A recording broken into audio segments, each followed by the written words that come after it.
ડાંગના મુખ્ય મથક આહવા ખાતે સિવિલ ડિફેન્સ મોક ડ્રીલ યોજાઈ હતી। ડાંગ જિલ્લાના મુખ્ય મથક આહવા ખાતે આવેલ આકાશવાણી કેન્દ્ર ખાતે સાંજે 5 વાગ્યાના અરસામાં ડ્રોન હુમલો થયો હતો, જેની જાણ જિલ્લા કંટ્રોલ રૂમ તથા પોલીસ કંટ્રોલ રૂમ ખાતે ફોનથી જાણકારી મળી હતી, જેના પગલે સાયરન ગુંજી ઉઠતા ડ્રોન હુમલો એર રેડ થયો હોવા અંગેની જાહેર જનતાને જાણકારી આપવામાં આવી હતી। સાયરનના સંકેત મળતાની સાથે ડાંગ જિલ્લાના નાગરિકો નજીકના સુરક્ષિત સ્થાને પહોંચી ગયા હતા।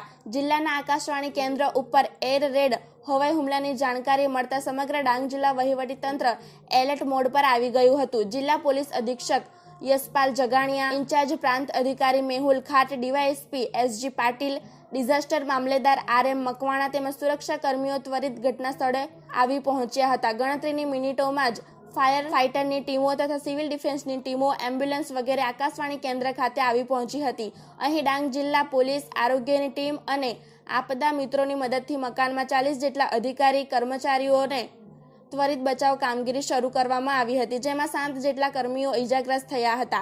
ડાંગ જિલ્લા વહીવટીતંત્ર દ્વારા ઇમરજન્સીના ભાગરૂપે ઇજાગ્રસ્તોને આહવાની સિવિલ હોસ્પિટલ ખાતે તેમજ રેસ્ક્યુ કરાયેલા નાગરિકોને સરકારી માધ્યમિક શાળા ખાતે ખસેડવામાં આવ્યા હતા। ઉલ્લેખનીય છે કે ભારત સરકારના મિનિસ્ટ્રી ઓફ હોમ અફેર્સ દ્વારા આજરોજ ઓપરેશન શિલ્ડ મોકડ્રીલનું આયોજન કરવાની સૂચના આપવામાં આવી હતી, જે અન્વયે ડાંગ જિલ્લામાં ઓપરેશન શિલ્ડ મોકડ્રીલ યોજાઈ હતી। ઓપરેશન શિલ્ડ અંતર્ગત મોકડ્રીલનો આ પ્રથમ તબક્કો હતો। બીજા તબક્કામાં સાંજે 8 થી 8:20 કલાક સુધી નાગરિકો દ્વારા સ્વયંભૂ અંધારપટ બ્લેકઆઉટ કરવામાં આવ્યું હતું તથા સાંજે 8 કલાકે 2 મિનિટ સુધી એક સરખી તીવ્રતાથી સાયરન વગાડી હવાઈ હુમલાની મોકડ્રીલ પૂર્ણ થવાના સંકેત આપવામાં આવ્યા હતા। આજરોજ સાંજે 17:00 વાગે એટલે કે 5:00 વાગે સાંજના ટાઈમે આકાશવાણી જે આહવા ખાતેનું જે આકાશવાણી છે જે પોલીસ પરેડ ગ્રાઉન્ડની પાછળ આવેલું છે એ આકાશવાણી ખાતે એક ડ્રોન એટેક થયો છે, એનાથી બ્લાસ્ટ થયો છે અને દક્ષિણ દિશામાં જે આકાશવાણીના દક્ષિણ દિશાના જે મકાન છે, જે 4 રૂમ જે છે એ દિશામાં એટેક થયો છે। હજુ બી થોડું આગ અને ધુમાડા નીકળી રહ્યા છે અને ફાયર બ્રિગેડની કામગીરી હજુ પણ ચાલુ છે।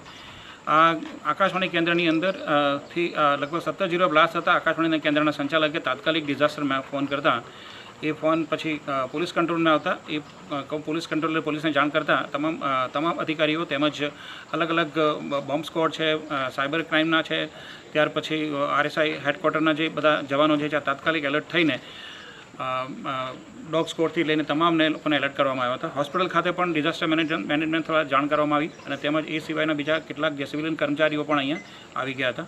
તમામ એરિયા પહેલાં કોર્ડન કરી લેવામાં આવ્યો હતો। બંને સર્કલ બનાવીને, 2 ઇનર અને આઉટર સર્કલ બનાવીને એરિયા કોર્ડન કરવામાં આવ્યો હતો। પબ્લિકના લોકોને ટોળાને થોડા દૂર ખસેડવામાં આવે લોકો પ્રયત્નશીલ છીએ અત્યારે બી। અને અત્યારે આ આકાશવાણી કેન્દ્રની અંદર કુલ 40 જેટલા કર્મચારીઓ કામ કરે છે। એ કર્મચારીઓ પૈકી લગભગ 7 જણાને ઈજાઓ થઈ છે, જેમાં 3 જણા વધારે સિરિયસલી ઇન્જર્ડ છે। ત્યાર પછી 1 જણનું અનફોર્ચ્યુનેટલી ડેથ થયું છે, જે પુરુષ છે। જે ઇન્જર્ડ પર્સન છે એને આહવા હોસ્પિટલ ખાતે, સિવિલ હોસ્પિટલ ખાતે દાખલ કરવામાં આવ્યા છે। એમની સારવાર ત્યાં અત્યારે ચાલુ છે અને ત્યાં પણ પૂરતો પોલીસ બંદોબસ્ત હાલમાં રાખવામાં આવ્યો છે। બાકીના જે 7 જણા જે ઇન્જર્ડ પર્સન છે એ લોકોને હોસ્પિટલમાં મોકલે છે। એના એ સિવાયના જે બીજા લગભગ 32 જણા છે, 33 જણા છે, એ લોકોને બી થોડાક એ લોકો શોક છે એ લોકો મનથી અને સંવેદનશીલતાને ઘટનાની સંવેદનશીલતા સમજીને એમને પણ એક શેલ્ટર હોમ જે આહવાના હાઈસ્કૂલ ખાતે રાખવામાં આવ્યું છે, એ હાઈસ્કૂલ ખાતે એમને શેલ્ટર હોમમાં મૂકવામાં આવ્યો છે। ત્યાં પણ પોલીસ બંદોબસ્ત પૂરતો ગોઠવી દેવામાં આવ્યો છે। આ તમામને જાણ કરવામાં આવી છે। પોલીસ અધિક્ષક શ્રી યશપાલ જગાણિયા સાહેબને પણ જાણ કરવામાં આવી છે ઘટનાની, તેઓ પણ આ સ્થળે હાજર છે અત્યારે। આ ઉપરાંત કલેક્ટર સાહેબને પણ જાણ કરવામાં આવી છે, તેઓ પણ અત્યારે એ બાબતની લઈ રહ્યા છે, એનું કોગ્નિઝન્સ લઈ રહ્યા છે। હવે પછીની જે કાર્યવાહી છે, ખાસ કરીને જે છે પોલીસ ટાઉનના PI જે છે જોડિયા સાહેબ છે, એ આગળની કાર્યવાહી કરશે, ગુનો નોંધીને દાખલ કરીને કે જે પણ પેપર્સ અને લીગલ કાર્યવાહી કરવાની થશે તે કરશે। આ ઉપરાંત પોલીસની તકેદારી રૂપે આખા ગામની અંદર બંદોબસ્ત ચાલુ રાખવામાં આવ્યો છે। આખા ડાંગ જિલ્લાની અંદર તમામ પોલીસ સ્ટેશનો જે છે, સાપુતારા, વઘઈ, સુબીર અને આહવા પોલીસ સ્ટેશનના તમામ અધિકારીઓને એલર્ટ કરવામાં આવ્યા છે। લોકોને પણ વિનંતી છે કે એ લોકો પોતાના ઘરની બહાર નહીં નીકળે અને કોઈ બી પ્રસંગ ઉપસ્થિત થાય તો અમારા SP સાહેબે જાણ કરી છે કે તાત્કાલિક પોલીસ કંટ્રોલ રૂમમાં જાણ કરીને કોઈ પણ ઘટના બને તો તાત્કાલિક જાણ કરીને તરત જ તકેદારીના પગલાં રૂપે પોલીસ કાર્યવાહી કરશે એવું જણાવ્યું છે। Thank you. આજે ડાંગ જિલ્લા પોલીસ અને વહીવટીતંત્ર દ્વારા ઓપરેશન શિલ્ડ અંતર્ગત સિવિલ ડિફેન્સની મોક ડ્રીલ કરવામાં આવી છે, જેમાં આકાશવાણી કેન્દ્ર આહવા ખાતે અલગ અલગ પ્રકારની drill, fire drill, rescue, evacuation, injured લોકોને ની ડ્રીલ, મેડિકલ ડ્રીલ આવી અલગ અલગ ડ્રીલો ખૂબ સારી રીતે વહીવટીતંત્રના તમામ વિભાગોના સંકલનથી કરવામાં આવી છે.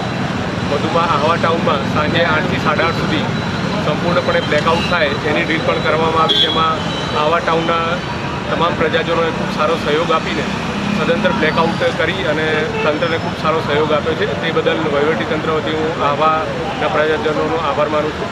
અને આ સમગ્ર ડ્રીલ દ્વારા વહીવટીતંત્રને ખૂબ સારો અનુભવ થયો છે. કોઈપણ પ્રકારની પરિસ્થિતિને પહોંચી વળવા માટે હાલ વહીવટીતંત્ર તમામ સાધનો સાથે સજ્જ છે અને આ ડ્રીલ દ્વારા તેની તૈયારી પણ કરવામાં આવી છે. ધન્યવાદ.